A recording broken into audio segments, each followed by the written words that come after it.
Aikui Nagnamalita, and this is my channel, The Midnight Librarian, and today I will be talking about my May hopefuls.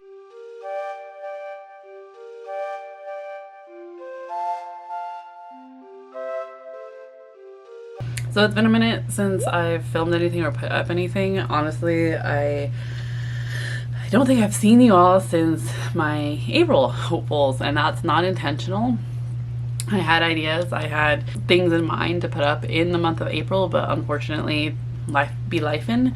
And actually my March wrap up, I can't find so I kind of got upset with that. So Adobe's been in timeout for a little bit, but I have some Dutch Bros, I have some books that I'd like to read for the month of May. Let's get into what I hope to read. A couple books I'm in the middle of that I would love to finish in the month of May. Some of them are rollovers from my April hopefuls. The first one being The Second Death of Locke by L.V. Bovellino. This I wanted to read for the buzzword for April, which is ordinal numbers, so like first, second, third, fourth, whatever. So I was testing this one out, and after a bit I realized that I was 100 pages in, and I was like, I guess I'm reading it now, which is fine. This one we're following Gray Flynn, who is a hand to her mage Kier. So she like holds magic, she can feel magic, but she can't actually use it. She's bound to a mage who can utilize her magic, so she's like his well. Kier is her like oldest and dearest friend. The magic is dying. When a quest to protect the child of an enemy kingdom pulls them into a dangerous mission, Gray will need to decide what she's willing to sacrifice to protect her secret. For Gray is no ordinary magical well, and if she dies, all magic dies with her.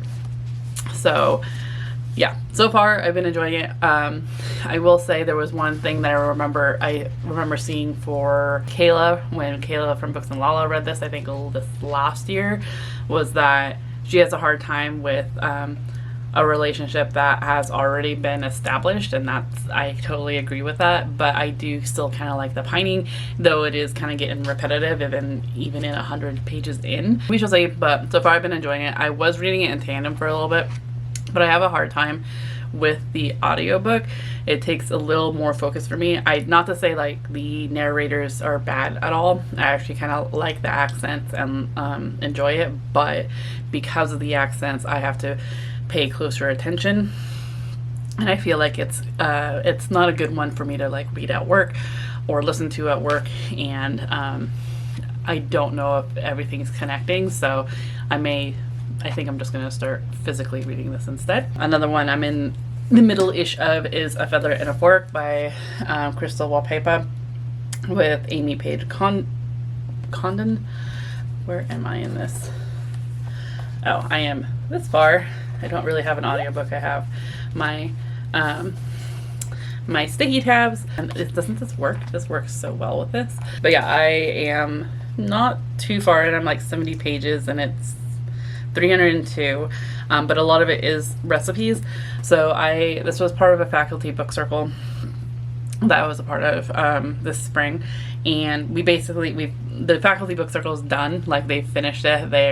We had our end of year potluck or end of semester potluck and everything, but it's still the essays that I'm still curious about that are in this recipe book or this cookbook that I'm still very curious about. Oh god, it smells so good. That I would like to get further into, because ultimately with what I've been reading so far, I've been really enjoying like Wapepa's little notes here and there that I've been tabbing and like want to learn like more about certain plants. Like there's a little one from Gifts from the Pine Tree that I was like, ooh, that's really cool that she actually has like book references. So Porter Shimmer's book Healing Secrets of the Native Americans documents how tribes use the resin from pine trees to make chewing gum to soothe sore throats, and so like I marked that to look up later.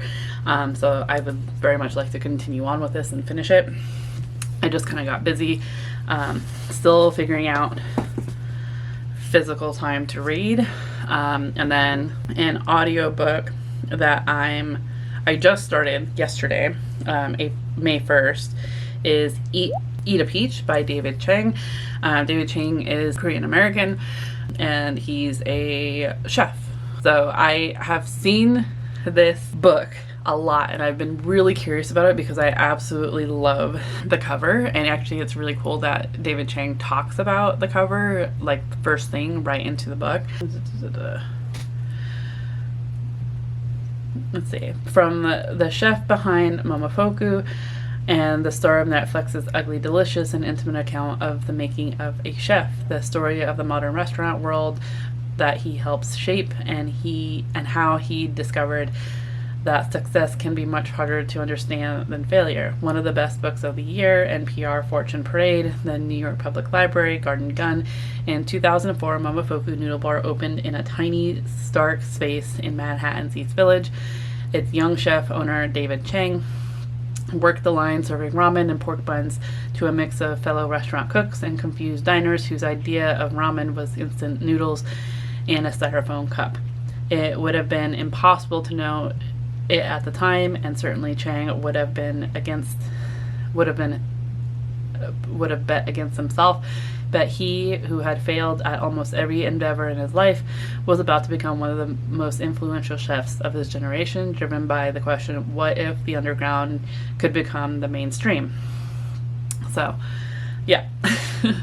I have seen this cover time and time again. We actually had it in our library, and like I remember picking it up and going, I'm not too into this.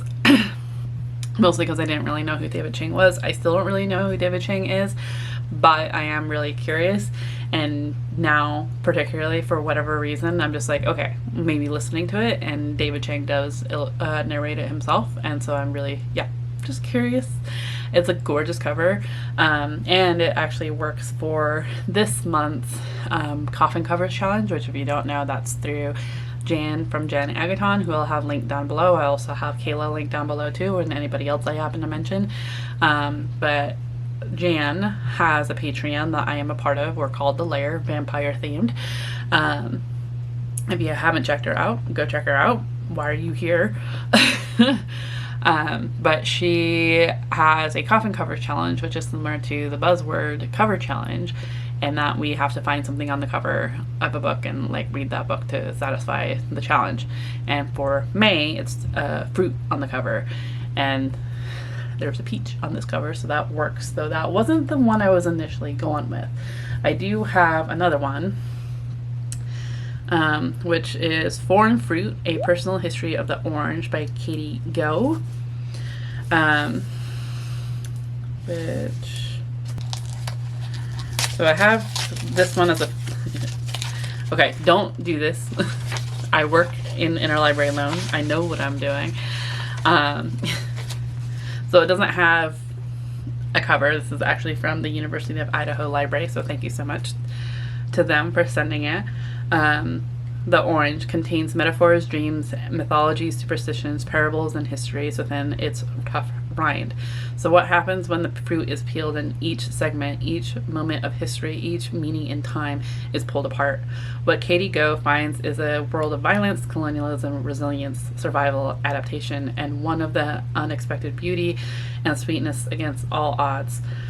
The Orange's Odyssey parallels Katie's search for her own heritage and drawing on her family history as well as extensive travels of research. Katie follows the citrus from east to west and west to east, from Longyan, China to Malaysian capital of Kuala Lumpur and the groves of Los Angeles, California.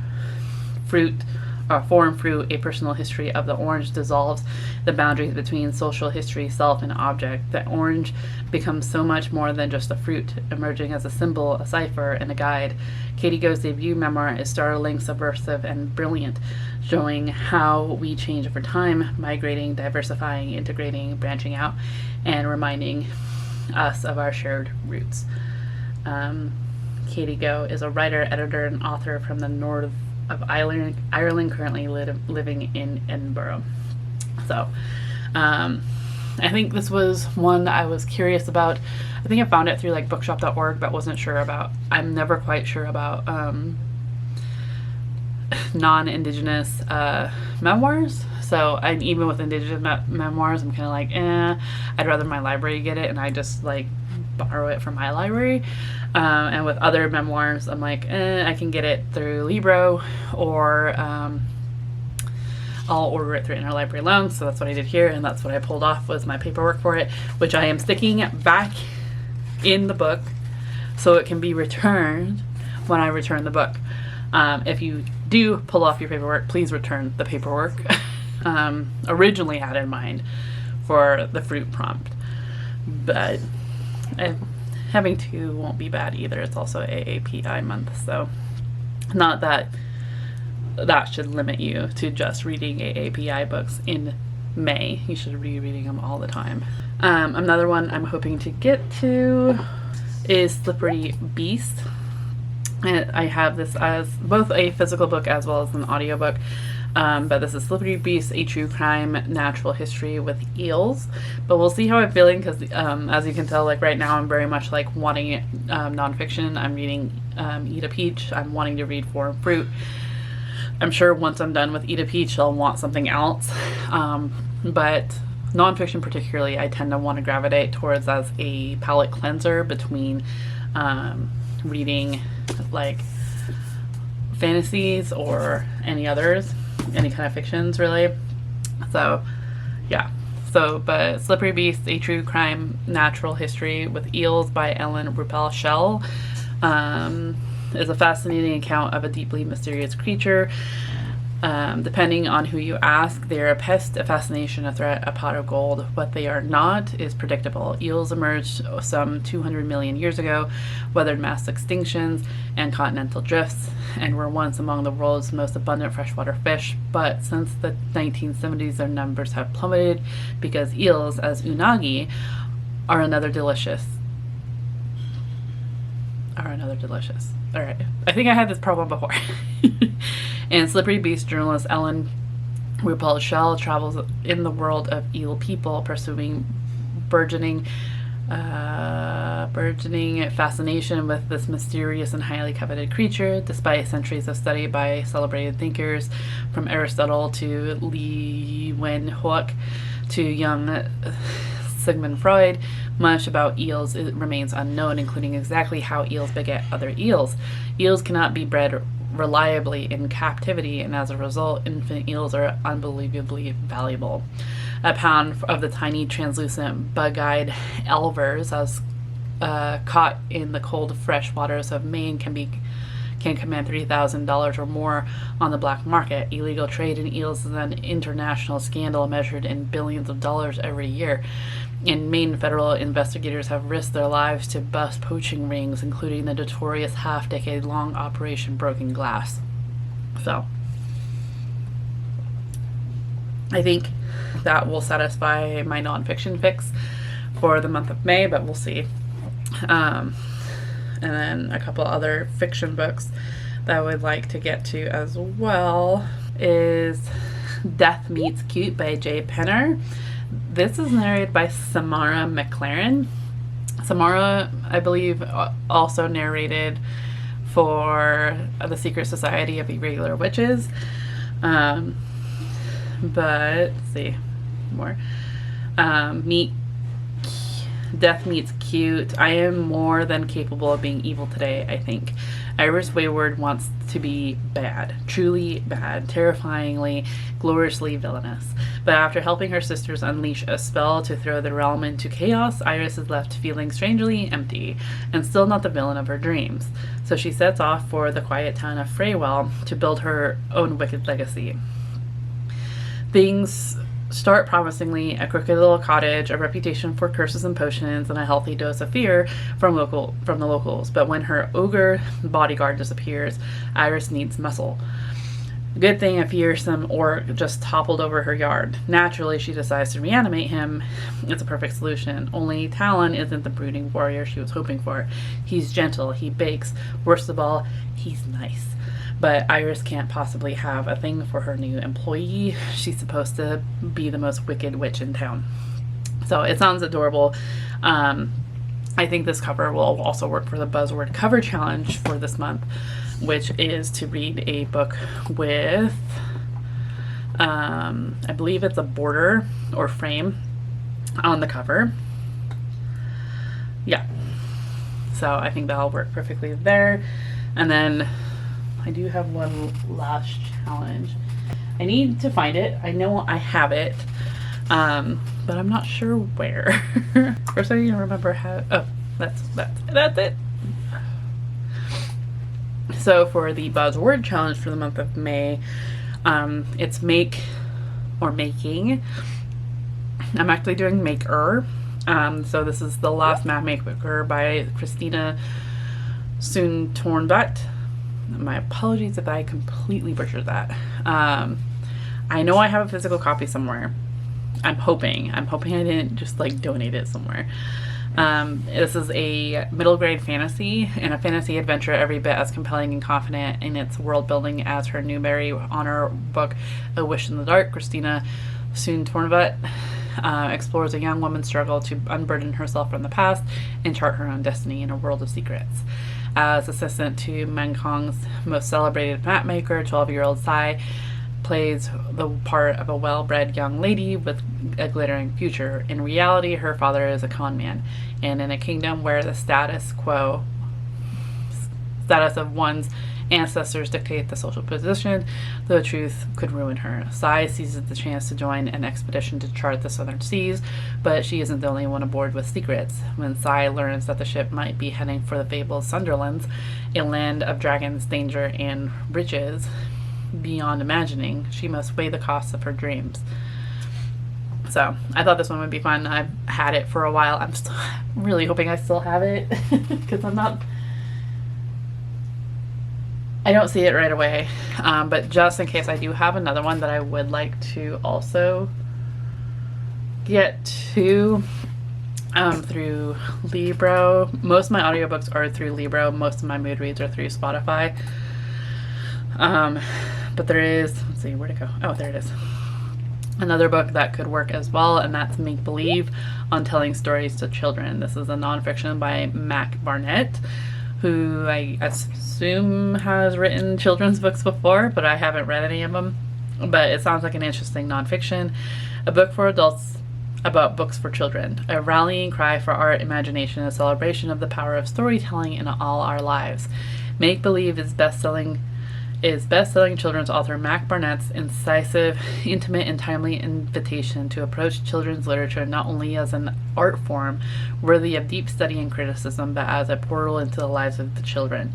At a time when we are faced with national literacy crisis, he champions the profound joys of literature and the importance of reading for pleasure.